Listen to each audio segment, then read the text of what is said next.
Tidak pernah masuk.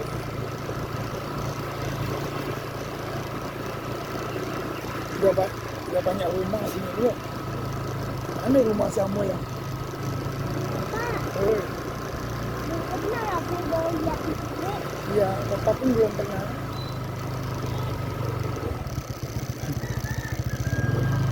Mana rumah dia?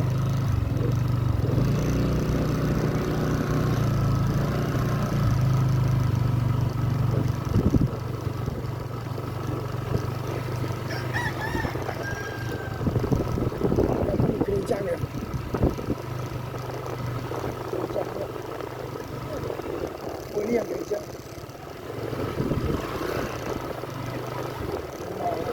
Hah?